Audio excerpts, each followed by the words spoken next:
So you guys have ascended to not only leaders on this football team, all pros, one of the best players in football, tight end, one of the best middle linebackers in football, but neither one of you were day one picks. What does that say about who you are as people and what it really takes to achieve what you guys have achieved in this league? Being able to fall into a place like the 49ers where they give everybody an opportunity, it doesn't matter if you're a first-round draft pick or an unsigned free agent, you have an opportunity to play football, and the coaches reward guys that take advantage of the opportunity that they get to play professional football every single day, whether it's an OTA's practice, whether it's a lift, whether it's a meeting, whether it's a camp practice or a game. Coaches are going to give you the opportunity, and they don't care what round you were drafted, where you went to high school, how many stars you have. If you show up and you play every single day and you're consistently the same guy every single day, you're going to get an opportunity to play a lot of football, and you can only be an all-pro. You can only go to the Pro Bowl. You can only go to the Super Bowl, if you're playing. And they just gave us that opportunity, and it's just been it's been a hell of a ride. Yeah, I'd probably say the same thing. I love what he said about being the same person every day. The consistency of it. From day one, I was given every opportunity to do what I wanted to do. It took a lot of work to get to this point, obviously, for both of us. We both came in, we weren't given anything, except for an opportunity. That's all you need. Like George said, it doesn't matter where you're drafted, it's what you do with it when you step foot on that field. You remember the first time you guys met? First time we met, or the first time I ratted him up? Well, which one? I mean, yeah, you can. I strapped him up the first day of practice. I think, he came off the line and I put my hands on him. He was just wiggling. Yeah. I can pull the tape, man. I remember that. That's what you call a special route. And the touch, you overran. Oh, man. Yeah. No, I was just a wide-eyed rookie when he was here, man. It was fun too. Well, that was going into my first Pro Bowl year. Yeah, exactly. So, Yeah, it was fun. It's really fun to be able to compete against a guy like Fred every single day, because who is one of the best in the league, and just being able to. You were an all-pro player, so it's technically one of the best in the league. So, it is what it is. Well, thank you. I can say the same as well for this guy right here. Yeah. So we could go back and forth all day with this, but the fact you get to practice against each other every single day, and then learn from each other every single day. One of my favorite things, Richard Sherman said it last year. He's like, you can learn something from anybody every single day, whether you're a rookie, a 10-year vet, a coach, a trainer. And I think one thing that me and Fred have always done well together is whenever we talk, we listen to each other. And we might not always be on the same page with everything, but we understand each other. And that's one thing, whether it's a football or whether it's off the field, you can talk and the other person listens, and that's kind of why we're boys and we're friends.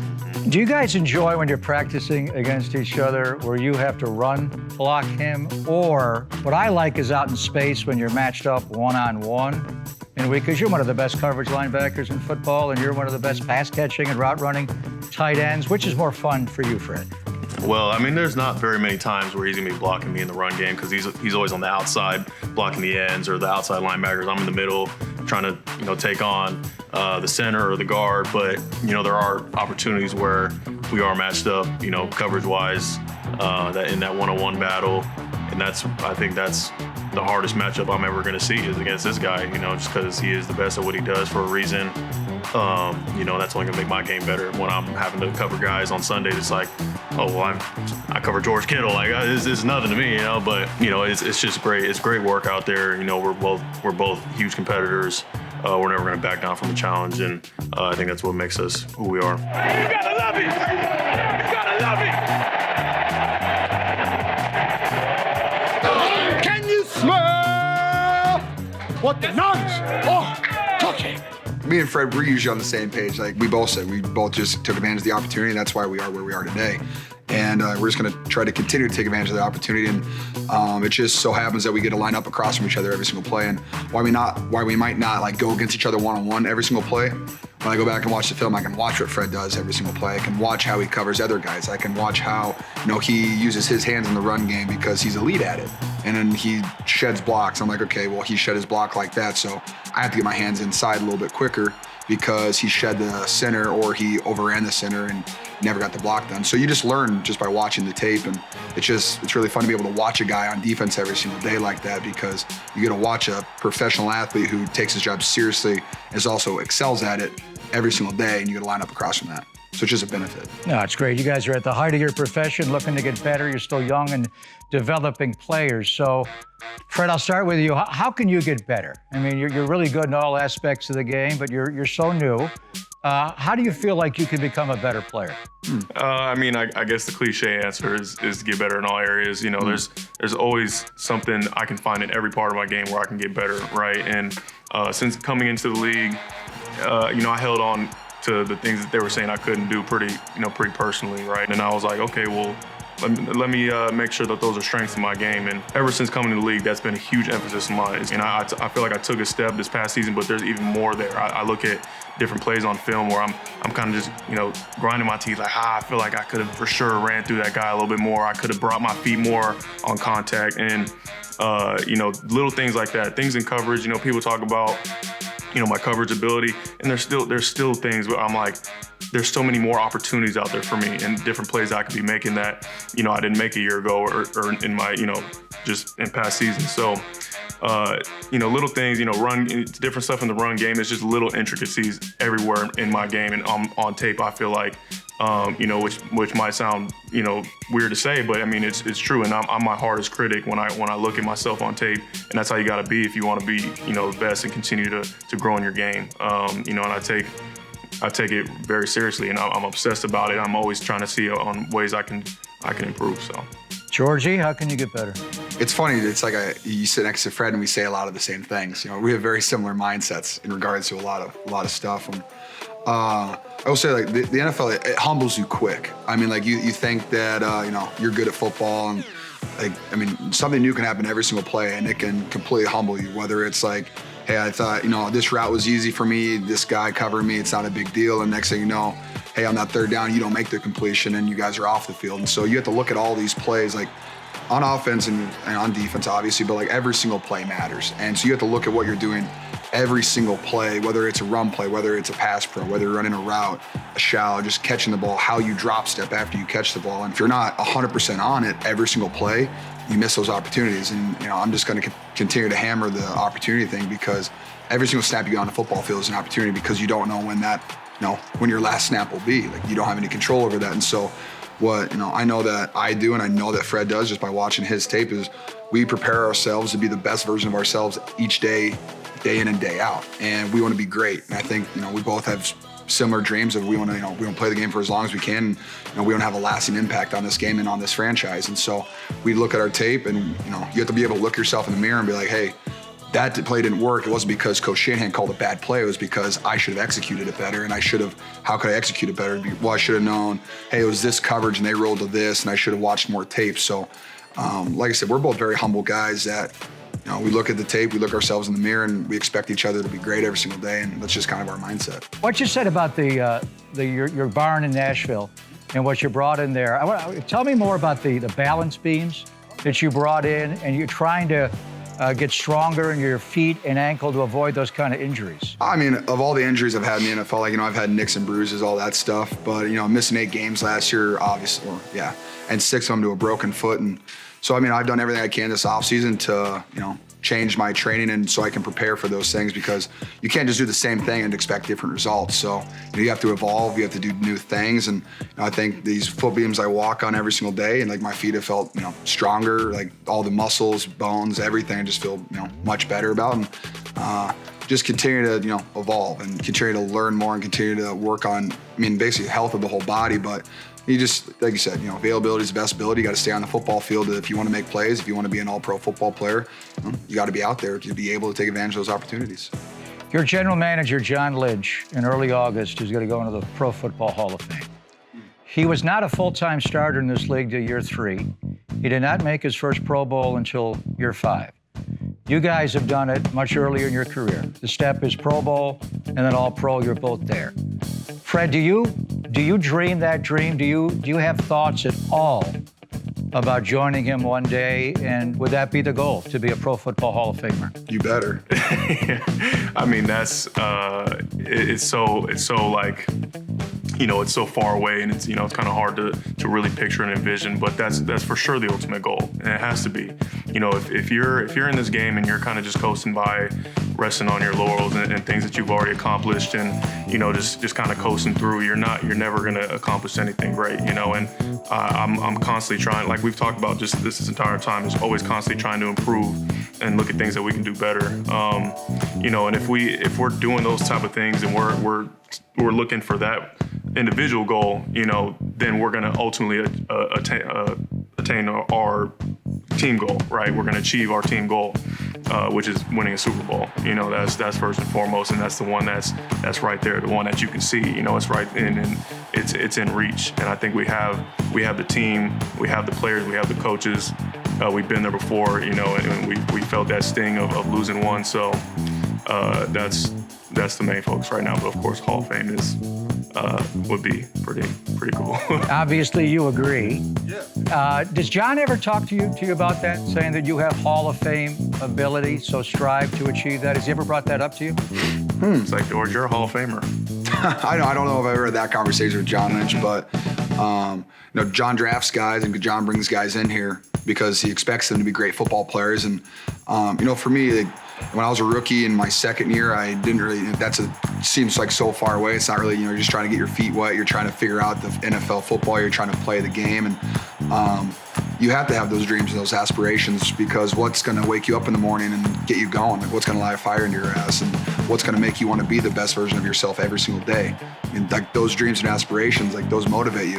I mean, I think my biggest dream right now, I want to win a Super Bowl. Like, that's really all I care about. But, you know, if we want to win a Super Bowl, we have to play at an incredibly high level. We have to win games. We have to make play after play after play, and we can't take snaps off. And so, you know, at the end of the day, you got to hold yourself to the highest standard, and you got to play at an incredibly high level. And, you know, if you play at an incredibly high level and you win a bunch of Super Bowls, I mean, that's just kind of what comes with, you know, the Hall of Fame's at the end of that. And so if your goal is not to be there, then I don't know what your goal is as a football player, other than just to win the Super Bowl. But, you know, if you want to have individual goals, I feel like that's the biggest one. And John won Super Bowl 37, which may have put him over the top. He may not have made the Hall of Fame if he didn't win that game. All right, so he's going to go in early August, Fred. And then the next week, on August the 14th, you're going to play a preseason game. And I know it's only a preseason game, but still, full capacity, back to Levi's. And then the ultimate will be week 3 on Sunday Night Football, September the 26th, against the Green Bay Packers. Last time you had fans here, you were playing them in the NFC title game. What do you think it's going to be like to have fans back? And what difference can the faithful make in getting you guys over the top in home games? Man, that's going to be a special moment for sure. I mean, the fact that it couldn't have worked out better, you know, the fact that it's going to be on a primetime game, you know, it's at night. We're going to be our first home game of the season. You know, just having fans back is going to be so special. I know personally, I thrive off of the fans' energy. You know, when I'm out there, that's what gets me going. You know, and when we're making plays and we're doing the things that we're doing, those fans are in it. I feel like that's when it's just like that euphoria. Like, it's just like, it's something you can't explain, you know? And so not having that last season, not to say that, you know, I don't still go out and enjoy playing football. Like, you know, it's something that I'm passionate about, but it's different. It's different when the fans are there, when they're in it, and you're in those type of games. You know, so I'm really looking forward to it. Ever since I was a rookie, you know, even when we weren't winning a lot of games, they always showed up, and they always loved the Niners.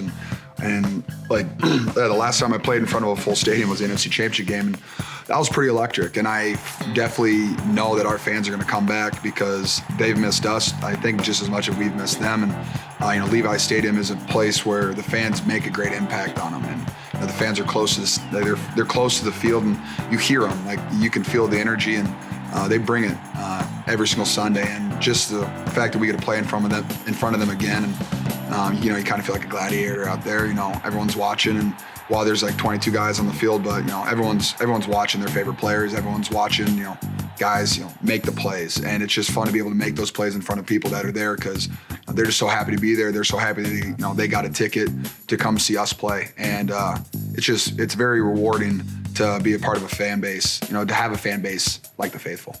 This is the state of the franchise. So we got, you know, a leader on defense, a leader on offense. Let me start with you, Fred.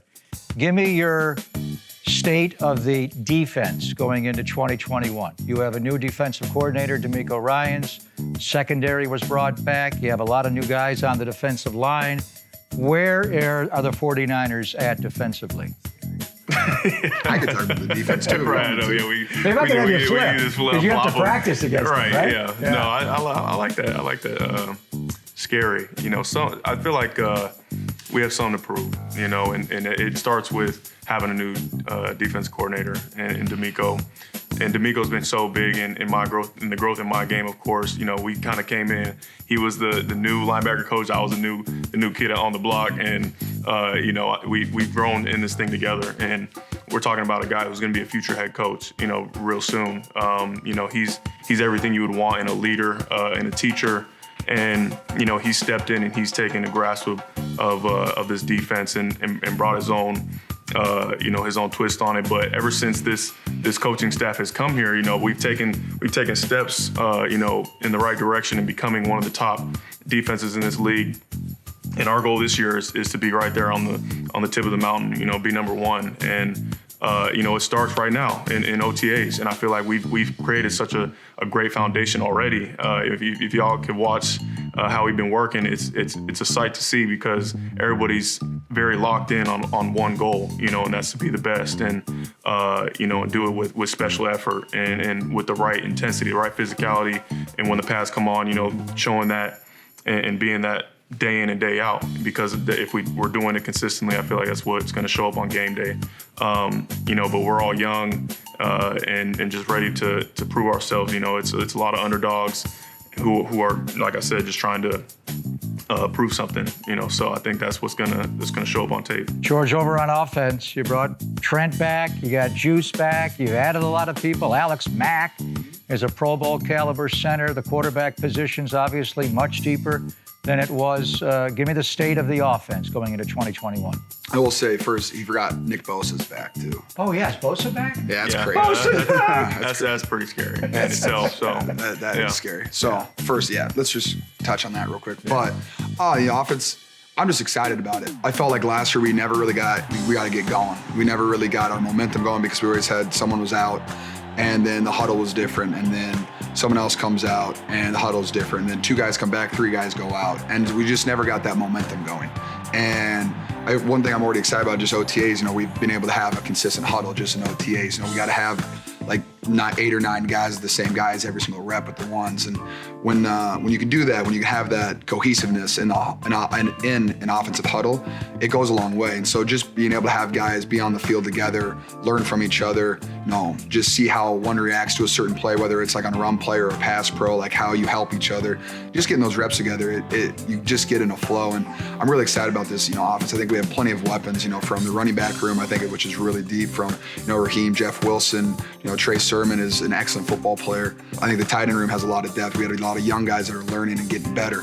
And yeah, you got Trent Williams at left tackle. I mean, that's kind of a big deal. That dude's a monster and one of the most talented football players probably in the history of the game. And so to have that on the left side, and that guy, you know, when he's inspired, he wants to win a Super Bowl, and that's going to be a scary sight for a lot of people. And I'm just excited to get this thing going. And it's especially when you have, you know, a guy like Coach Shanahan at the controls, you know, calling plays and dialing things up for, you know, our guys, whether, you know, you're handing Debo the ball or you're hitting him on a drift, and, you know, Ayuk on the outside. Like, we got guys all over the field that can make plays, and I'm just excited for that opportunity to finally play football again, because I think we have potential to be very good. You got me pumped up, man. Touchdown! Let's go.